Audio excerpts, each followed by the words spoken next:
Nevada vote by mail. Why are people skeptical about this? What is the history Nevada has on vote by mail? And what do other states say about their process of vote by mail, like Utah?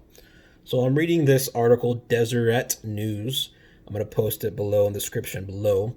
And one of the experts, Damon Kane, a political scientist in Utah State University who studies election administration, said, quote, I think the ideal amount of time to have to gear up for vote by mail election is probably about 2 years.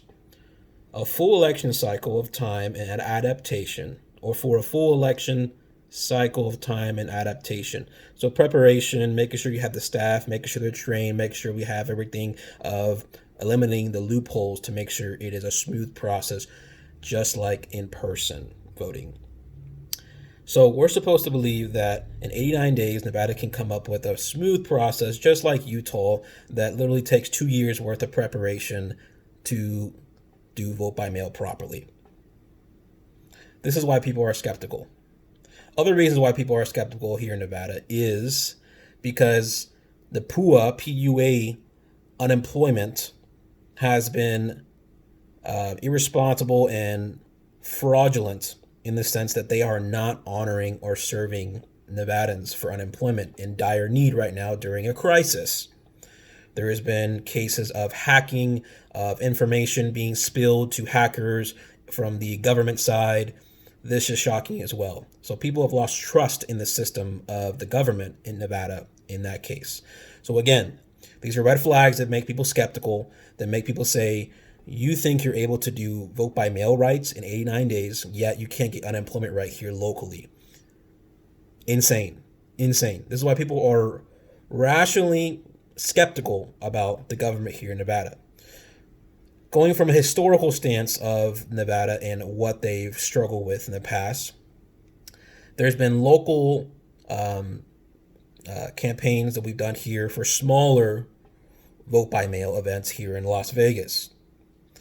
And what they noticed is people complaining that their vote by mail was not received and that they didn't get notified that their ballot was not received because the signature looked fraudulent. They didn't get notified until after the fact, which is shocking. Why is that? That doesn't make any sense. So we're supposed to assume trust in our system with 3 million people in 89 days? Doesn't make any sense. The loopholes for vote by mail are very clear. We want to make sure that it is done and counted in a reasonable timeline and not months. Other thing is validating the signatures themselves that you impose on that. So again, validating signatures, that's the only thing that proves that you are authorizing this vote. They need enough support to make sure that they call you to say, hey, this looks skeptical, this looks fraudulent. You need to either resend this or they're gonna call you also to validate it, which is reasonable enough, and that's what we ask for our system to do. But again, looking at previous elections, smaller elections here in Nevada, that's not the case. So the trust that we have in our system is very low with the PUA unemployment, for people's information being exposed and hacked, and also previous elections where people are not notified prior to the finalization of the election that their vote did not count and they need to resubmit it or validate that it was actually them. This is, again, the red flags that we see here. Again, we have 89 days until the election, and we're supposed to assume that Nevada knows what they're doing for the first time ever with 3 million people. And then you have experts that literally claim that it takes 2 years worth of preparation. And we're supposed to be not skeptical about this. This is crazy. So anyways, I really hope that we could do this while keeping those that want to stay in their house. I understand you're scared. You want to stay in the house, stay safe, stay healthy, coronavirus, etc. Honestly, in my opinion, we're not prepared for this. This is a very short timeline. And this is why we have a lot of politicians saying that this will lead to fraud or people exploiting loopholes. That again, do we have enough support to create a smooth operation? Logistically, do we have the machines? Or are we going to be prepared to do this properly like other states? 89 days. Now we're rushing the process and we're supposed to expect and assume that they're going to get this right the first time in 3 months with 3 million people. Come on. We're not, come on. And the government everyone knows the government runs very slowly, and you can look at the USPS, the U.S. Postal Service.